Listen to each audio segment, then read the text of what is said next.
చూడండి ఇట్లా మొత్తం కలిపేసాం కదా. ఇప్పుడు ఇందులో ఒక స్పూన్ కారం వేసేస్తున్నాను. మీ స్పైసీకి తగ్గట్టు కారం వేసుకోండి. మనం ఎంత తింటామో అంత కారం వేసుకుంటే సరిపోతుంది.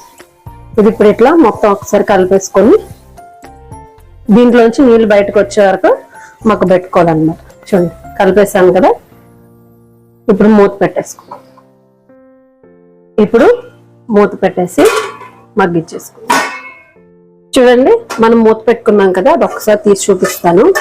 చూసారా మొత్తం ఆయిల్ అండ్ సెపరేట్ అయ్యి కొంచెం రొయ్య ఉడికిపోయింది. చూడండి కావాలంటే నేను మీకు చూపిస్తాను.